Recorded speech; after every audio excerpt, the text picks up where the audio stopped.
तो दोस्तों स्वागत है आप सभी का हमारे चैनल पे, जहां पर आज हम बात करने वाले हैं ट्रांसफॉर्मर्स 1 मूवी के बारे में। अब यह मूवी इंडिया में आज रिलीज हुई है एंड बाकी ट्रांसफॉर्मर्स की मूवीज की तरह ही इस मूवी को भी बहुत ही अच्छा रिस्पांस मिल रहा है और बहुत सारे ऐसे फैंस हैं जो कि इस मूवी को थिएटर्स में जाकर देख रहे हैं। लेकिन अगर आप इस मूवी को थिएटर्स के अंदर नहीं देख पाए हैं तो आपको टेंशन लेने की कोई ज़रूरत नहीं है, क्योंकि आप सबके लिए हम इस मूवी को आज की वीडियो में एक्सप्लेन करने वाले हैं ताकि आप सब इस मूवी की स्टोरी को घर बैठे एंजॉय कर सके। बाकी जिन्होंने भी अभी तक हमारे चैनल को सब्सक्राइब नहीं कर रखा है वो जल्दी से हमारे चैनल को सब्सक्राइब कर लें एंड सब्सक्राइब बटन के बगल के बेल आइकन को भी ऑल पर सेट कर लें, ताकि जैसे हमारे चैनल की कोई भी लेटेस्ट वीडियो अपलोड हो वैसे ही आप उस वीडियो को सबसे पहले देख सके। बाकी वीडियो पसंद आए तो वीडियो को लाइक भी जरूर करें और कमेंट्स जरूर करें। तो आइए अब हम इन सारी बातों को साइड करते हैं और आज की इस कमाल की वीडियो को स्टार्ट करते हैं। अपोकेलिप्स। ट्रांसफॉर्मर्स 1 मूवी ट्रांसफॉर्मर्स के इतिहास से जुड़ी है और इसीलिए इस मूवी की स्टोरी के अंदर हम कई सारी चीजें जानेंगे, जैसे कि साइबरट्रॉन प्लेनेट का क्रिएशन कैसे हुआ था और कैसे ऑप्टिमस प्राइम को एक प्राइम का दर्जा मिला और आखिरकार कैसे ऑप्टिमस प्राइम और मेगाट्रॉन जैसे पक्के दोस्त एक दूसरे के जानी दुश्मन कैसे बन गए। तो चलिए अब हम इस मूवी की स्टोरी को स्टार्ट करते हैं। तो इस मूवी की स्टार्टिंग होती है एक मामूली से ट्रांसफॉर्मर से जिसका नाम होता है रॉन पैक्स। रॉन पैक्स देखने में एक काफ़ी कमज़ोर सा ट्रांसफॉर्मर होता है और ये साइबरट्रॉन प्लेनेट के अंदर खुदाई का काम करता है। लेकिन हम ये देखते हैं कि रॉन पैक्स बाकियों से काफ़ी अलग होता है और इसे नई चीज़ों को जानने का और नई चीज़ें करने का बहुत शौक होता है और इसीलिए रॉन पैक्स किसी चीज़ के बारे में जानने के लिए साइबरट्रॉन प्लेनेट के एक लाइब्रेरी के अंदर जाता है और यहाँ आकर उसे ढूंढने पर एक छोटा सा प्रोजेक्ट डिवाइस मिलता है और ओरन पैक्स जैसे ही उसे एक्टिवेट करता है वैसे ही वो छोटा सा प्रोजेक्ट डिवाइस ऑन हो जाता है और उसके अंदर से कुछ विजुअल्स डिस्प्ले होने लगते हैं और उसी के जरिए हमें साइबरट्रॉन की हिस्ट्री दिखने लगती है। हम देखते हैं कि आज से बहुत समय पहले साइबरट्रॉन जैसी कोई चीज़ नहीं थी, अगर कुछ था तो वो था सिर्फ प्राइमस। प्राइमस बहुत ज़्यादा बड़े, बहुत ज़्यादा पावरफुल और बहुत ज़्यादा दयालु भी थे और इसीलिए प्राइमस ने अपना सेक्रीफाइस कर दिया और अपना सेक्रीफाइस करते हुए उन्होंने खुद को एक प्लेनेट में तब्दील कर लिया ताकि ट्रांसफॉर्मर्स उस प्लेनेट पर फल फूल सक और उसी प्लेनेट को कहा गया साइबरट्रॉन। प्राइमर्स जब साइबरट्रॉन में तब्दील हुए तब उन्होंने साइबरट्रॉन के अंदर बहुत सारे ट्रांसफॉर्मर्स को जन्म दिया, लेकिन उन सब के साथ ही उन्होंने कुछ प्राइम्स को भी जन्म दिया और ये सारे प्राइम्स बाकी सारे ट्रांसफॉर्मर्स से काफ़ी ज़्यादा बड़े और काफ़ी ज़्यादा पावरफुल थे एंड इसीलिए सभी प्राइम्स ने मिलकर साइबरट्रॉन प्लेनेट की रक्षा का जिम्मा उठाया और बाकी सारे ट्रांसफॉर्मर्स की हिफाजत करने लगे। लेकिन इन सब के साथ ही प्राइमर्स ने साइबरट्रॉन के ऊपर एक और चीज़ को क्रिएट किया और वो चीज़ थी मैट्रिक्स ऑफ लीडरशिप। और ये मैट्रिक्स ऑफ लीडरशिप बेसिकली एक ऐसा डिवाइस था जो कि पूरे साइबरट्रॉन प्लेनेट के अंदर एनर्जी जोन को फ्लो करता था और ये एनर्जन सारे ट्रांसफॉर्मर्स का पावर सोर्स होता था। मतलब कि जिस तरह से ह्यूमंस को खाना और पानी से पावर मिलता है, ठीक उसी तरह से सारे ट्रांसफॉर्मर्स को पावर मिलती है एनर्जन से और साइबरट्रॉन में एनर्जन फ्लो होता है मैट्रिक्स ऑफ लीडरशिप की वजह से। एक दिन ये मैट्रिक्स ऑफ लीडरशिप अचानक से गायब हो गई और उसके गायब होने की वजह से पूरे साइबरट्रॉन के अंदर एनर्जन का फ्लो भी रुक गया और इसीलिए धीरे धीरे करके साइबरट्रॉन के अंदर एनर्जन की कमी होने लगी एंड उस कमी को पूरा करने के लिए साइबरट्रॉन के अंदर खुदाई की गई और एनर्जन को जमीन के अंदर से बाहर निकाला गया। अब इसके बाद ही हम ये देखते हैं कि ये स्टोरी खत्म होती है और जैसे ये स्टोरी खत्म होती है वैसे ही ओरान पैक्स को कुछ गार्ड्स घेर लेते हैं और वो इसीलिए क्योंकि जिस जगह में ओरान पैक्स घुस आया था वहां पर बिना परमिशन के आना अलाउड नहीं था और फिर इसीलिए ओरान पैक्स गार्ड्स को देखकर वहां से भागने लगता है और वो किसी तरह से बचते बचाते अपने दोस्तों के पास चला जाता है। रायन पैक्स जब अपने दोस्तों के पास आता है तब हम उसके दोस्तों से मिलते हैं। रायन पैक्स के दो खास फ्रेंड्स होते हैं जिनमें पहला होता है D16 और उसकी दूसरी फ्रेंड होती है एटा 1। यहाँ पर हमें पता लगता है कि पूरे साइबरट्रॉन प्लेनेट के अंदर एक सबसे मेन सिटी है और उस सिटी का नाम है आइकॉन सिटी और ज्यादातर ट्रांसफॉर्मर्स इसी सिटी में रहते हैं। इसके साथ ही हम यहाँ पर ये भी जानते हैं कि सभी ट्रांसफॉर्मर्स की बॉडी के अंदर एक पावर सोर्स होता है जो कि बेसिकली बॉल जैसा होता है और इसीलिए हम इसे पावर बॉल कह सकते हैं और ये जो पावर बॉल होता है इसी की वजह से कोई भी ट्रांसफॉर्मर ट्रांसफॉर्म हो पाता है। लेकिन यहाँ पर हम ये देखते हैं कि ये पावर का गोला सबके पास नहीं होता, क्योंकि बहुत सारे ऐसे भी ट्रांसफॉर्मर्स होते हैं जिनके पास ये नहीं होता है और इसीलिए उनके पास ट्रांसफॉर्म होने की पावर नहीं नहीं होती है और इसी वजह से उन्हें बाकी के ट्रांसफॉर्मर्स से कमज़ोर समझा जाता है। और अब क्योंकि वो सारे ट्रांसफॉर्मर्स ट्रांसफॉर्म नहीं हो सकते हैं, इसीलिए उन सभी से साइबरॉन प्लेनेट के अंदर खुदाई का काम करवाया जाता है और उन्हें यहाँ पर माइनस यानी कि मजदूर कहा जाता है। और हमारी कहानी का मेन कैरेक्टर यानी कि ओरेन पैक्स खुद भी एक मजदूर होता है और इसलिए उसके जो दोस्त होते हैं वो भी उसके साथ मजदूरी करते हैं। और इन सारे मजदूरों का काम होता है कि वो जमीन में खुदाई करके जमीन के अंदर से एनर्जन को बाहर निकाले ताकि उस एनर्जन से सारे ट्रांसफॉर्मर्स को पावर मिल सके। अब इन सब के बाद ही हम साइबरट्रॉन के रूलर से मिलते हैं जिसका नाम होता है सेंटिनल प्राइम। और जैसा कि हमें इसके नाम से ही पता लग रहा है कि ये भी एक प्राइम होता है, लेकिन साइबरट्रॉन के सारे प्राइम्स में ये प्राइम इकलौता बचा होता है। और ऐसा इसीलिए क्योंकि आज से बहुत साल पहले सभी प्राइम्स की ट्रांसफॉर्मर्स के दुश्मनों से वॉर होती है और जो ट्रांसफॉर्मर्स के दुश्मन है उनका नाम है क्विंटसन है। लेकिन इनक्विटेसेंस के साथ होने वाली इस जंग के अंदर सारे प्राइम्स मारे जाते हैं और अकेला सेंटिनल प्राइम होता है जो कि जिंदा बचता है। और इसीलिए इस टाइम पर वो साइबरट्रॉन को रूल कर रहा है और रूल करने के साथ ही सेंटिनल प्राइम पूरे साइबरट्रॉन की हिफाजत भी करता है। इसके बाद ही हमें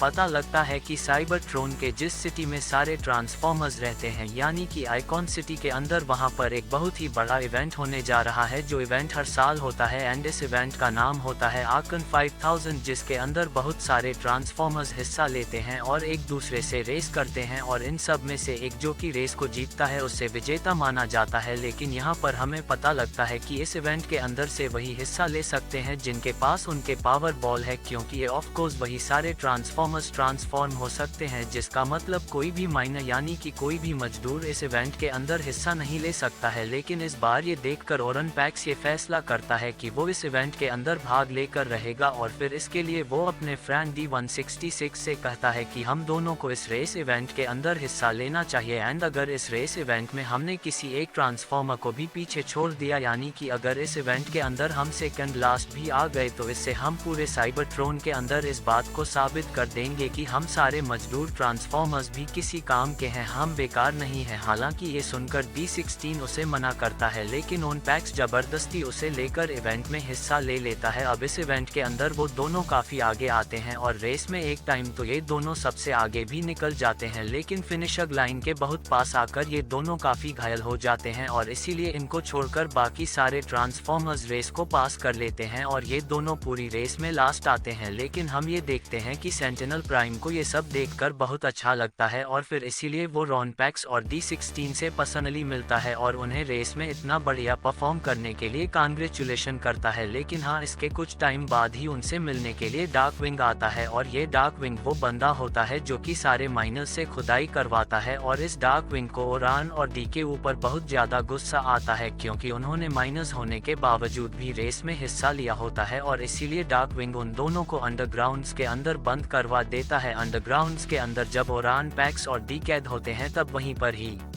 उनकी मुलाकात एक और आदमी से होती है जो कि खुद भी एक माइनर ही होता है और उसका नाम होता है B17, लेकिन हम इसे सिर्फ भी कहेंगे। यहाँ पर भी उन दोनों को ये बताता है कि वो यहाँ पर बहुत टाइम से हैं और ये एक ऐसी जगह है जहाँ पर साइबरट्रॉन का सारा कचरा अगर इकट्ठा होता है और उस कचरे को जलाया जाता है। अब यहीं पर ही बी ने भी अपने लिए थोड़ा सा भंगार इकट्ठा करके रखा होता है क्योंकि एज ऑफ कोर्स भी वहाँ पर अकेला होता है और इसीलिए वो अपने इकट्ठा की हुए भंगार से ही बातचीत किया करता है। और जब ओरेन और डी वहां पर आते हैं तब वो उनसे उनको भी मिलवाता है, लेकिन उसी सारे भंगार के अंदर ओरेन पैक्स को एक डिवाइस मिलता है और वो डिवाइस गलती से उससे एक्टिवेट भी हो जाता है और हमें ये पता लगता है कि वो भी एक छोटा सा प्रोजेक्ट डिवाइस होता है जिसके अंदर एक मैसेज रिकॉर्ड होता है और वो मैसेज एक प्राइम का होता है जिस प्राइम का नाम होता है अल्फाट्रॉन। उस वीडियो मैसेज के अंदर अल्फाट्रॉन बताता है कि हम यहाँ साइबरट्रॉन की सतह पर वॉर लड़ रहे हैं और जो एनर्जन का सोर्स है यानी कि मैट्रिक्स ऑफ लीडरशिप वो हम प्राइम्स के पास ही है, लेकिन हमारे जंग में होने की वजह से मैट्रिक्स ऑफ लीडरशिप खतरे में है और इसीलिए वही मैसेज साइबरट्रॉन के अंदर भेज रहे हैं ताकि जल्दी से जल्दी साइबरट्रॉन से वहां पर मदद भेजी जाए और मैट्रिक्स ऑफ लीडरशिप की हिफाजत की जाए। अब ओरेन पैक्स, डी और बी जैसे इस मैसेज को देखते हैं वैसे ही वो ये समझ जाते हैं कि मैट्रिक्स ऑफ लीडरशिप साइबरट्रॉन की सतह पर है और इसीलिए उन्हें जल्दी से जल्दी उस मैट्रिक्स को साइबरट्रॉन के अंदर लाना चाहिए ताकि साइबरट्रॉन में एनर्जन का फ्लो फिर से चालू हो जाए। और अगर ऐसा होता है तो उसके बाद किसी भी मजदूर को खुदाई करके इंजन को नहीं निकालना पड़ेगा। अब ऐसा करने के लिए वो तीनों ही प्लान करते हैं कि उन्हें जल्दी से जल्दी यहाँ से निकलना होगा और सीधा साइबरट्रॉन की सतह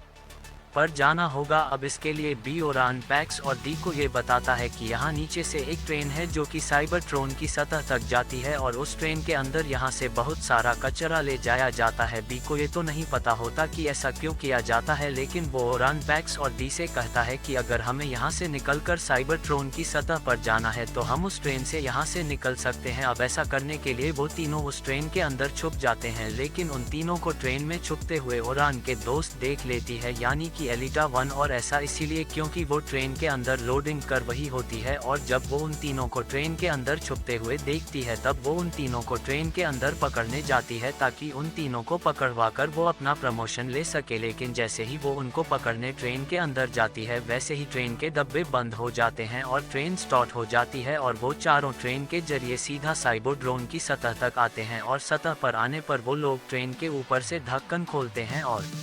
ट्रेन की छत पर आ जाते हैं और बाहर का नज़ारा देखने लगते हैं, क्योंकि उनके लिए बाहर का नज़ारा बहुत नया होता है। लेकिन तभी अचानक से वो ट्रेन बहुत ज़्यादा झटके खाने लगती है, जिस वजह से वो चारों नीचे गिर जाते हैं और ट्रेन उन्हें छोड़कर वहां से निकल जाती है। अब यहाँ साइबरट्रॉन की सतह पर आने पर और वो लोग आगे पीछे चलने लगते हैं, लेकिन फिर कुछ टाइम बाद ही उन्हें हवा में क्विंसन का स्पेसशिप दिखता है और अपने दुश्मनों का स्पेसशिप देखकर वो लोग काफ़ी हैरान हो जाते हैं और इसीलिए उनसे छुपने के लिए वो पास के गुफा के अंदर चले जाते हैं। लेकिन जैसे राइन पैक्स और उसके साथी गुफा के अंदर आते हैं वैसे ही वो लोग ये देखते हैं कि उस गुफा के अंदर साइबरट्रॉन के प्राइम्स की डेड बॉडीज होती है, यानी कि वही सारे प्राइम जो कि आज से काफ़ी साल पहले वॉर के अंदर मारे गए थे। और अगर देखा जाए तो रनपैक्स और उसके दोस्तों को इसी जगह पर आना था, लेकिन यहाँ पर सारे प्राइम्स की डेड बॉडीज देखकर वो लोग काफ़ी चौंक जाते हैं। लेकिन वो लोग ये नोटिस करते हैं कि सारे प्राइम्स में से एक प्राइम अभी भी जिंदा है जिसका नाम है अल्फाट्रॉन, लेकिन अल्फाट्रॉन का जो पावर बॉल है वो उसकी बॉडी से बाहर है, जिस वजह से वो इनकॉन्शियस हो चुका है। और फिर इसीलिए ये देखकर वो लोग पावर बॉल को अल्फाट्रॉन की बॉडी में डाल देते हैं, जिससे कि अल्फाट्रॉन वापस से जिंदा हो जाता है। लेकिन अल्फाट्रॉन को जैसे ही होश आता है वैसे ही वो रनपैक्स और उसके साथियों से पूछता है कि क्या वो सेंटिनल प्राइम के आदमी हैं और क्या वो सेंटिनल प्राइम के कहने पर उसे यहाँ पर मारने आए हैं। ये बात सुनकर रनपैक्सोस के साथी मना करते हैं और वो अल्फाट्रॉन से कहते हैं कि वो लोग सेंटिनल प्राइम के आर्मी के मेंबर्स तो नहीं है, पर सेंटेनियल प्राइम उनका रूलर है और वो एक बहुत ही अच्छा रूलर होने के साथ साथ एक बहुत ही अच्छा ट्रांसफॉर्मर भी है। लेकिन अल्फाट्रॉन जैसे इस बात को सुनता है कि सेंटिनल प्राइम बहुत अच्छा है, वैसे ही वो बहुत ज्यादा गुस्सा हो जाता है और फिर इसके लिए वो रनपैक्स D16 और बी को ये बताता है कि सेंटिनल प्राइम बिल्कुल भी अच्छा ट्रांसफॉर्मर नहीं है, बल्कि वो बहुत ज्यादा बुरा है और यहाँ पर जितने प्राइम्स की लाशें पड़ी है उन सब का जिम्मेदार भी सेंटिनल प्राइम ही है, क्योंकि उसने इन सब की जान ली है। अल्फाट्रॉन की इस बात को सुनकर किसी को भी भरोसा नहीं होता है और फिर इसके लिए अल्फाट्रॉन उन सबको एक विजुअल दिखाता है और विजुअल दिखाते हुए वो उन्हें स्टोरी बताता है। अल्फाट्रॉन उन सबको ये बताता है कि जब प्राइमर्स ने साइबरट्रॉन को क्रिएट किया था तब साइबरट्रॉन के अंदर प्राइमर्स ने हम सारे प्राइम्स को भी क्रिएट किया था। और रही बात सेंटिनल प्राइम की, तो वो भी हम में से एक प्राइम ही था, यानी कि वो हमारा साथी था और हम में से एक हुआ करता था और हम सारे प्राइम्स मिलकर साइबरट्रॉन की हिफाजत किया करते थे। लेकिन कुछ लोग साइबरट्रॉन के बहुत बड़े दुश्मन थे जिनका नाम था क्विंसन, और ये क्विंसन साइबरट्रॉन पर हमला करके हमसे हमारा एनर्जोन चुराने आते थे और इसीलिए हमें इनसे लड़कर वॉर करनी पड़ती थी। लेकिन एक दिन सेंटिनल प्राइम ने हम सारे प्राइम से बोला कि उसे क्विंसन के बारे में एक बहुत ही बड़ी खबर पता लगी है। उसे पता लगा है कि क्विंसन के जो भी मेन मेंबर्स हैं वो सारे एक खुफिया जगह पर एक मीटिंग करने वाले हैं और इसीलिए उसका ये प्लान है कि जैसे ही वो सारे मेन मेंबर्स मीटिंग करने के लिए आए उसी टाइम पर हम सारे प्राइम्स मिलकर उन सब पर अटैक कर दें और उन्हें खत्म कर दें। और अगर क्विंसन के मेन मेंबर्स ही मारे गए तो फिर उसके बाद वो लोग हम पर कभी हमला नहीं करेंगे। सेंटिनल प्राइम का ये वाला प्लान सारे प्राइम्स को बहुत अच्छा लगा था और इसीलिए सारे प्राइम्स ने मिलकर सेंटिनल प्राइम का साथ दिया था और फिर सेंटिनल प्राइम के साथ मिलकर हम सारे प्राइम्स यहाँ पर आए थे ताकि हम अपने प्लान को पूरा कर सके। लेकिन असल में हम ये नहीं जानते थे कि सेंटिनल प्राइम ने ये प्लान क्विंसन के साथ मिलकर बनाया था और इसीलिए जब हम यहाँ पर पहुंचे तब हमें पता लगा कि यहाँ पर क्विन सन की पूरी आर्मी लड़ाई के लिए पूरी तरह से तैयार है और हमारे यहाँ पर आते ही उनकी पूरी आर्मी ने अपने पूरे वेपन्स के साथ हम पर हमला कर दिया, लेकिन हमने तब भी हार नहीं मानी और हम डटे रहे और हम सारे प्राइम्स ने अपनी पूरी जान लगाकर क्विन सन की पूरी आर्मी का सामना किया और फिर इसके बाद हम सब जीतने भी वाले थे, लेकिन तभी सेंटिनल प्राइम ने अपना असली रूप दिखाया और उसने हम सारे प्राइम्स को धोखा देते हुए सारे प्राइम्स को ही मारना शुरू कर दिया। सेंटिनल प्राइम ने हम सारे प्राइम्स में से कई सारे प्राइम्स को मार दिया, जिसके बाद हम सारे प्राइम्स कमजोर पड़ गए और फिर उसके बाद ही सेंटिनल प्राइम और क्विन से मिलकर हम सबको खत्म कर दिया, लेकिन पता नहीं कैसे मैं सरवाइव कर गया और इसीलिए बेजान होने से पहले मैंने एक मैसेज रिकॉर्ड करके साइबरट्रोन में भेजा ताकि हमें साइबरट्रोन से मदद मिल सके सारे प्राइम्स के मरने और मेरे बेजान होने के बाद सेंटिनल प्राइम ने हम सारे प्राइम से मैट्रिक्स ले लिया, लेकिन प्राइमर्स का बनाया हुआ मैट्रिक्स ऑफ लीडरशिप बहुत ज्यादा प्योर है और इसीलिए मैट्रिक्स को सिर्फ वही संभाल सकता है जो कि साफ दिल का हो। और जैसे ही सेंटिनल प्राइम ने मैट्रिक्स को अपने हाथों में उठाया वैसे ही मैट्रिक्स गायब हो गया और जैसे ही मैट्रिक्स गायब हुआ वैसे ही साइबरट्रोन से एनर्जन का फ्लो भी रुक गया और साइबरट्रोन में एनर्जन की कमी होने लगी। असल में क्विन सन जो कि हमारे दुश्मन है उन्हें भी एनर्जन चाहिए और इसीलिए वो बार बार साइबरट्रोन पर हमला करते हैं, लेकिन हम सारे प्राइम्स मिलकर साइबरट्रोन को संभालते हैं और साइबरट्रोन की हिफाजत करते हैं। लेकिन सेंटिनल प्राइम पूरे साइबरट्रोन पर राज करना चाहता था और इसीलिए उसने हमारे पीठ पीछे क्विन सन के साथ ये डील कर ली कि क्विन सन सारे प्राइम्स को मारने में उसका साथ दें और उसे पूरे साइबरट्रोन का रूलर बनने दें और इसके बदले में सेंटिनल प्राइम क्विन सन को एनर्जोन का सप्लाई देगा। लेकिन सेंटिनल प्राइम ये नहीं जानता था कि मैट्रिक्स उसके हाथों में कभी नहीं रहेगा और इसीलिए उसने जैसे ही मैट्रिक्स को पकड़ा वैसे ही वो गायब हो गया और फिर उस दिन के बाद से ही साइबरट्रोन में एनर्जन की कमी होने लगी और फिर इसके लिए सेंटिनल प्राइम ने बहुत सारे ट्रांसफॉर्मर्स से उनके पावर बॉल निकाल लिया ताकि वो सब कमजोर हो जाए और कभी ट्रांसफॉर्म ना हो पाए और फिर ऐसा करके उसने उन सबको मजदूर बना दिया और फिर वो उनसे खुदाई करवा के जमीन के अंदर से एनर्जन को निकलवाने लगा, क्योंकि साइबरट्रोन की धरती में अभी भी काफी एनर्जन है। अब अल्फाट्रॉन की इन सारी बातों को सुनकर रायन पैक्स और उसके सारे साथियों की आंखें खुल जाती है और उन्हें सच्चाई पता लगती है और वो सब ये जान जाते हैं कि सेंटिनल प्राइम कोई अच्छा रूलर नहीं है बल्कि वो बहुत बुरा है। लेकिन इन सारी बातों को सुनकर डी को सबसे ज्यादा धक्का लगता है, क्योंकि D16 के लिए सेंटिनल प्राइम उसका हीरो हुआ करता था और वो सेंटिनल प्राइम की बहुत ज्यादा इज्जत करता था, लेकिन आज उसके बारे में सब कुछ सच जानकर उसे बहुत बड़ा धक्का लगता है और इसीलिए डी के मन में बहुत ज्यादा नफरत आ जाती है। अब इसके बाद ही उन्हें कुछ आवाजें सुनाई देती है और यह आवाज असल में क्विन सन के स्पेसशिप की होती है जो कि उनके गुफा के पास ही लैंड करता है। उन्हें देखने के लिए वो सब बाहर आते हैं। जब अल्फाट्रॉन और पैक्सोट्स के साथ बाहर आते हैं तब वो लोग ये देखते हैं कि क्विन सन अपने स्पेसशिप से बाहर आए हैं, लेकिन फिर इसी टाइम पर सेंटिनल प्राइम अपने कई सारे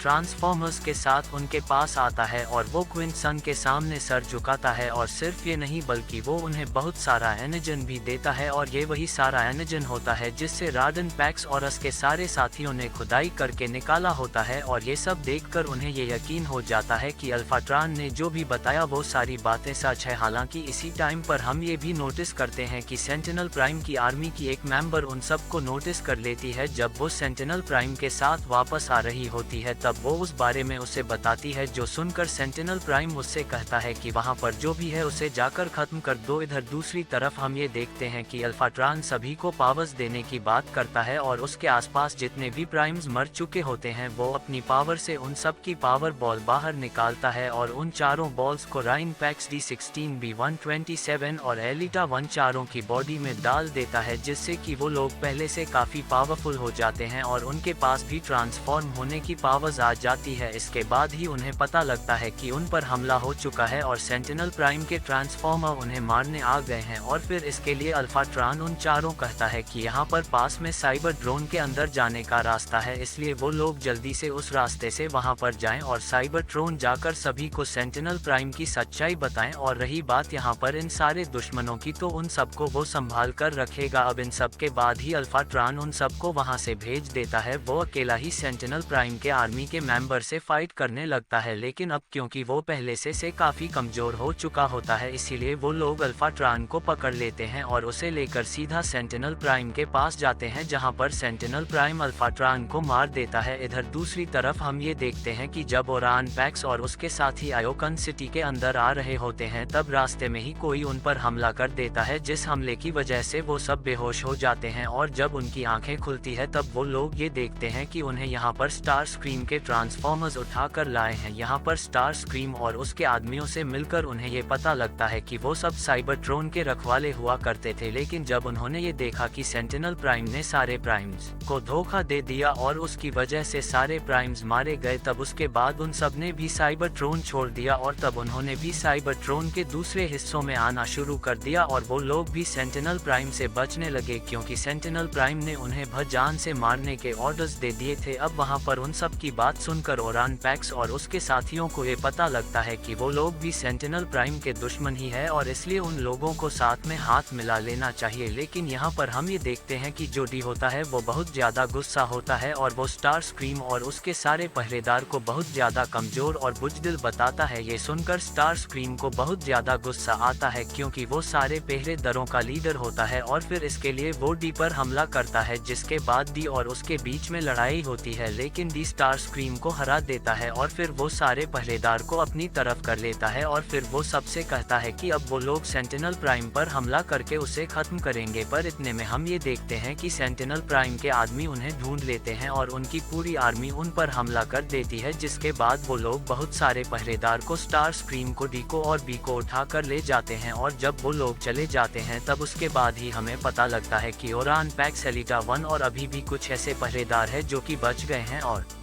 वो इसीलिए क्योंकि वो हमले की वजह से मलबे में नीचे दब गए थे। इसके बाद ही रान पैक्स और एलिटा ये फैसला करते हैं कि वो लोग सेंटिनल प्राइम की आतंक को रोकेंगे और अपने साथियों को छुड़ा कर लाएंगे। एंड फिर इसके लिए वो और एलिटा मिलकर प्लान बनाते हैं कि उन दोनों में से राइन पैक्स सारे मजदूरों के पास जाएगा और उन्हें सारी सच्चाई बताकर अपनी आर्मी में शामिल करेगा, और वहीं दूसरी तरफ एलिटा बचे हुए पहरेदार को लेकर पीछे से आएगी और जब वो लोग तैयार होंगे तो वो लोग एक ही बार में सेंटिनल प्राइम के ऊपर अटैक कर देंगे। अब प्लान के हिसाब से रायन पैक्स सीधा मजदूरों के पास जाता है और वहां जाकर वो उन सबको सारी सच्चाई बताता है, जिसके बाद सब लोग रायन पैक्स पर भरोसा करते हैं और वो उसकी आर्मी में शामिल हो जाते हैं। इसके बाद ही रायन पैक्स एलिटा 1 से कांटेक्ट करता है और वो उसे बताता है कि अब उन्हें हमला करना होगा, जिसके बाद ही वो सब निकल जाते हैं और सीधे हमला करने के लिए आते हैं। लेकिन इसी टाइम पर हम ये देखते हैं कि जो सेंटिनल प्राइम होता है वो अपनी आर्मी के साथ अपनी बिल्डिंग में होता है। उसके सामने इस टाइम पर स्टार स्क्रीम, D16, B17 और कुछ पहरेदार गिरफ्तारी में होते हैं, लेकिन उसी टाइम पर रेन पैक्स, एलिटा और बाकी सारे लोग उन्हें छुड़ाने के लिए उस बिल्डिंग के अंदर आ जाते हैं, जिसके बाद ही वहां पर वॉर स्टार्ट हो जाती है। इसी टाइम पर रेन पैक्स और एलिटा अपने सारे साथियों को छुड़ा लेते हैं, जिसके बाद वो लोग भी उनके साथ वॉर में शामिल हो जाते हैं। और फिर हम ये देखते हैं कि D16, B17, स्टार स्क्रीम और बाकी सारे पहरेदार मिलकर सेंटिनल प्राइम पर भारी पड़ने लगते हैं और वो उनकी आर्मी के मेंबर्स को भी मारने लगते हैं। इसी टाइम पर ओरान पैक्स और एलिटा मिलकर सेंटिनल प्राइम की आर्मी के मेन कमांडर को उठा लेते हैं और उसे लेकर सीधा मीडिया हाउस में आ जाते हैं और फिर वो लोग एक मशीन को उसके दिमाग से प्लग इन करते हैं ताकि वो लोग उसके दिमाग की मेमोरीज को स्क्रीन्स पर दिखा सकें। इसके बाद ही हम ये देखते हैं कि पूरे शहर में जगह जगह पर स्क्रीन्स लगे होते हैं और फिर रन पैक्स उसके दिमाग की मेमोरीज को उन सारे स्क्रीन्स में चला देता है, जिसके बाद ही उस आर्मी कमांडर के दिमाग में जो भी होता है वो सारी चीजें स्क्रीन में दिखने लगती हैं और शहर के सारे लोगों को ये दिखता है कि सेंटिनल प्राइम बहुत बुरा है, क्योंकि वो लोग ये देखते हैं कि किस तरह से उसने सारे प्राइम्स को धोखा दिया, उसने सारे प्राइम्स की जान ली, कैसे उसने बहुत सारे ट्रांसफॉर्मर्स का पावर बॉल निकाल के उन्हें कमजोर किया, कैसे उन सब से मजदूरी करवाई, कैसे उन सब की आजादी छीनी और कैसे उसने दुश्मनों का साथ दिया। ये देखकर सारे लोग ये जान जाते हैं कि सेंटिनल प्राइम एक नंबर का गद्दार है और फिर पूरा साइबरट्रॉन उसके खिलाफ हो जाता है और सभी ये चाहते हैं कि सेंटिनल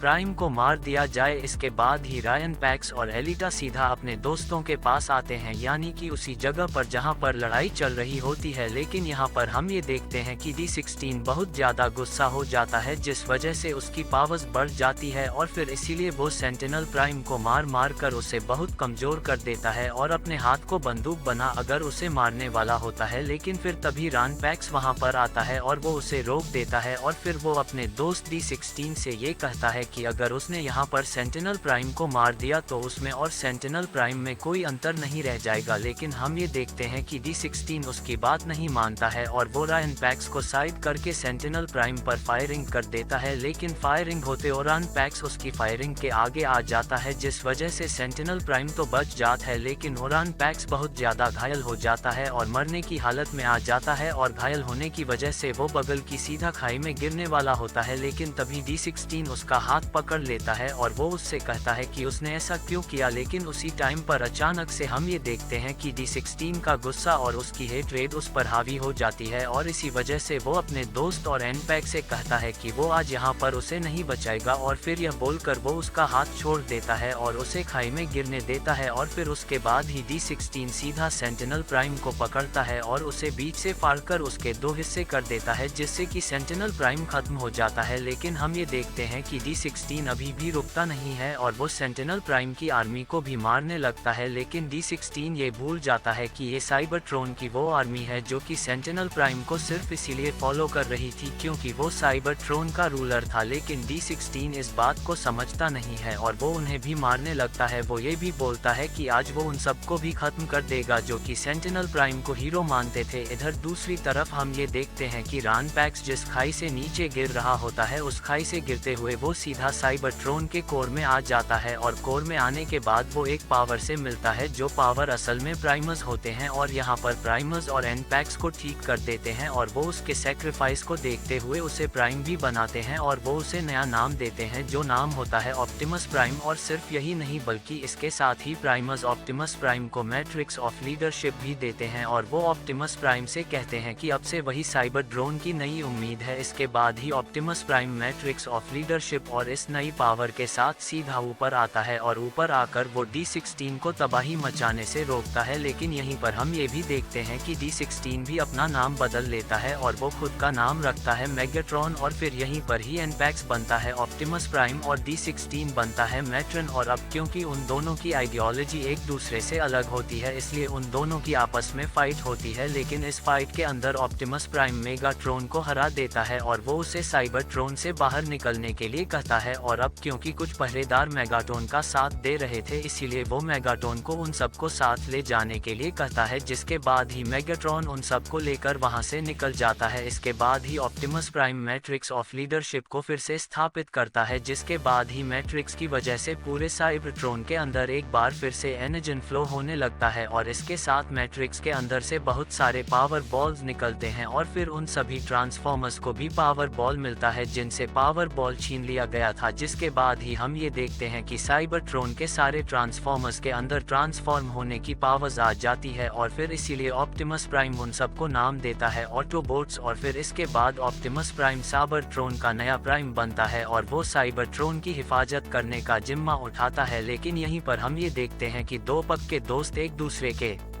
जानी दुश्मन बन जाते हैं। लेकिन फिर इसके साथ ही यह मूवी यहीं पर एंड हो जाती है। अगर आपको ये रिव्यू पसंद आया हो तो वीडियो को लाइक करना ना भूलें और कमेंट करके बताएं कि आपको एक्सप्लेनेशन कैसी लगी। और हाँ, ऐसे ही इंटरेस्टिंग मूवी रिव्यूज़ के लिए मूवीज़ अड्डा को सब्सक्राइब ज़रूर करें। मिलते हैं अगले रिव्यू में। धन्यवाद।